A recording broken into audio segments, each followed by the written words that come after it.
is a Nissan. Nah, just to be clear, we ain't doing any of that crap around here, but this is my brand new, to me, S14 240SX, okay? This is, believe it or not, my favorite. Like, I know a lot of people love S13s, but I always wanted an S14.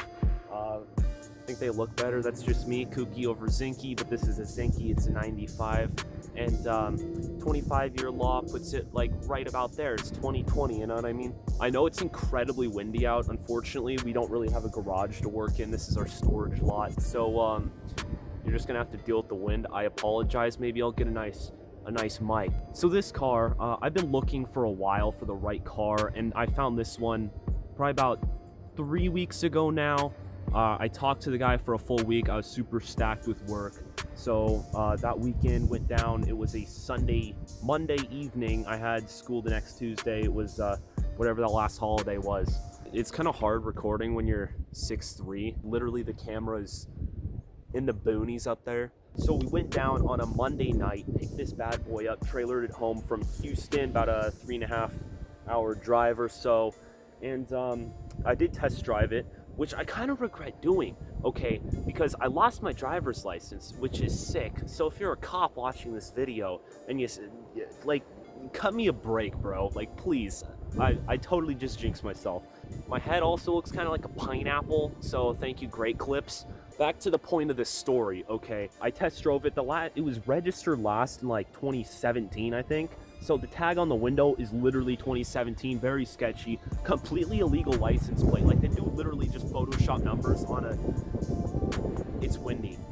So completely sketch, but I drove it for, I don't know, 1.5 miles, 2 miles. It misfires to hell. It's absolutely horrible. So we're gonna diagnose that, try and fix the misfiring so we can get it registered and road legal.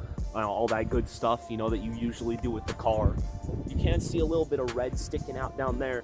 It's got a wide body in the back, like every other S chassis on the planet. And yeah, misfiring is objective number 1, because it has to be registered to drive to the garage to do like actual cool stuff, because I don't want to work in the mud. It has tarps on it because we decided to get a rainstorm, and I came to check up on her, and the trunk was literally full of water. So tarps it is, you know what I mean? It was pretty disgusting. There was water literally everywhere. Smells like weed, but it's an S chassis. Like, I don't didn't expect any less, you know what I mean? So yeah, let's just get into the video. The boys. Oh, You exploded it!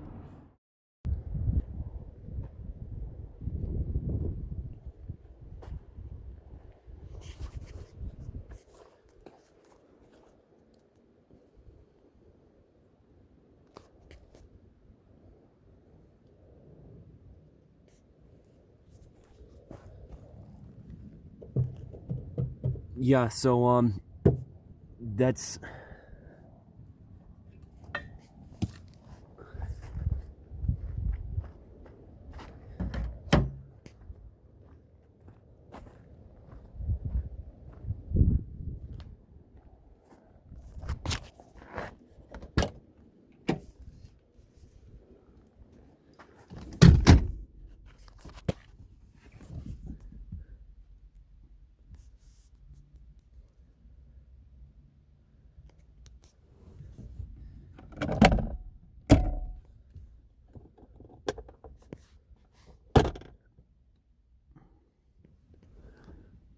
So considering its age, it's actually pretty nice in here. We've got a couple like imperfections here and there, but like this, it's like functional. It works. It is an auto. We do have a manual that is disgustingly sticky. Oh no. I do have the manual trans and flywheel, but I'm gonna need like a clutch and some other wiring things. But I do have the transmission 5-speed in possession.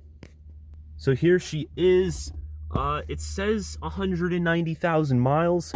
Who knows if that's correct? It is a 240. The only real problem in here is that this door does not lock. Well, of course, it looks like it's locking. It probably will lock now. But I took this door panel off. I tried to diagnose it and tried to chase some problems. This door locks just fine. And the trunk also only releases from there. So that's some things I would like to address, is just get like one key to match everything, but that's kind of a pain. It's really overly expensive to do that. So I'll probably end up with a couple keys, one for the doors, trunk, and then one for the ignition. Who knows? Leave your suggestions down below, because this is obviously my first 240 and I'm open to ideas. So to begin our mission of chasing the misfire, we're gonna go ahead, pull out the coils, the plugs, and see if we can find an issue there. It is running on 3 cylinders, at least that's what it sounds like. Boop. Can I do one of those sick crucifix transitions?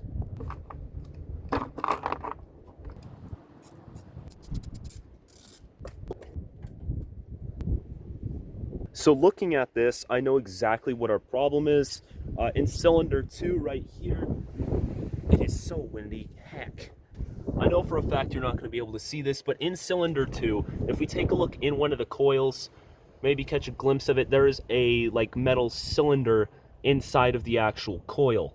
Now that has decided to lodge itself up against the spark plug, so our issue is cylinder 2. Not only do we need new coils, hopefully we don't need a new distributor, because I don't want to order one, but we also have to find a way to get that hunk of metal out of cylinder 2. So let's try and get that out, and we'll come back to these things. It would have been smart to bring a magnet or a flashlight.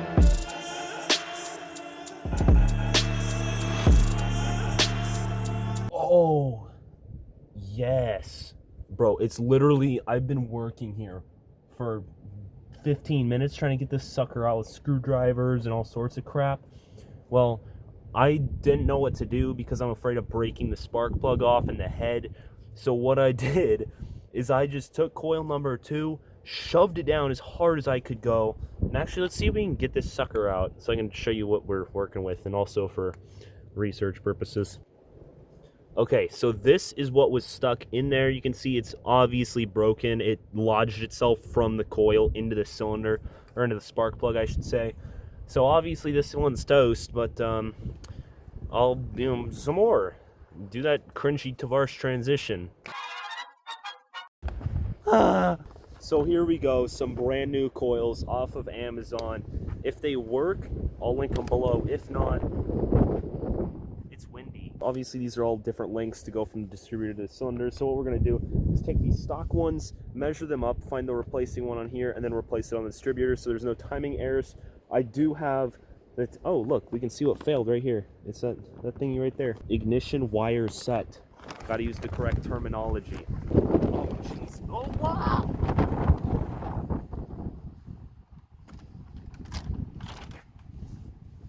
Okay, so what we're going to do is go in order. So right away, you're going to notice a difference in that the shortest one is way too short. So these are definitely for the wrong car. Whoops. Oh, hey. I didn't see you there. Funny story. Okay, so it's obviously been several weeks. I think the last time I tried to install the coils, that was like 2 weeks ago. So I got these bad boys. Hopefully these are the correct ones. Can't see if the camera's recording or not because it's so bright out.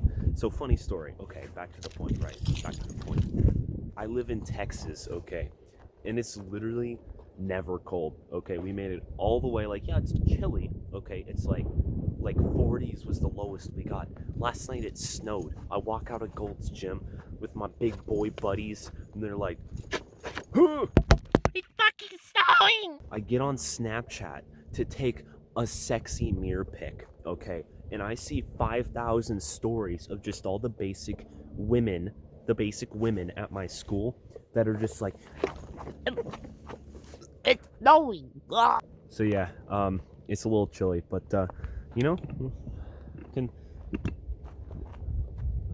welcome to the vlog. I want a driver today, so we're gonna see if we can get the lug nuts on in the rear, because I kind of don't want the wheel to fall off because I don't have a jack with me, and that would not be optimal. But we're gonna try and get that wheel on so we can take her for a quick test drive.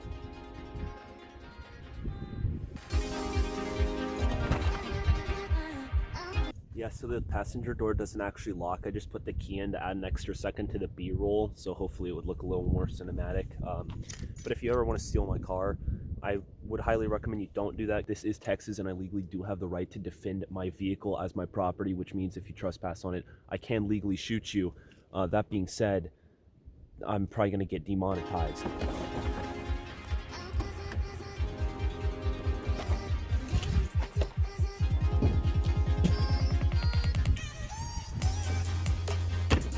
Oh, whoa, whoa, whoa.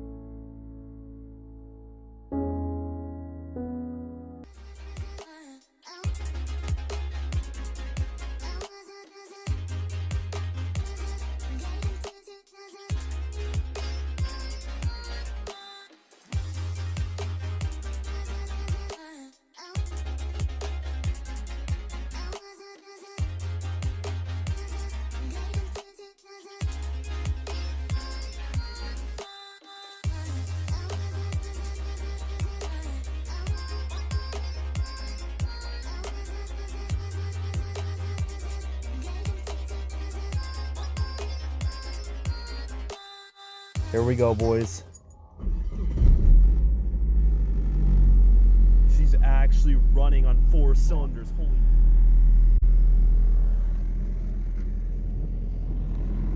Oh, that's gonna melt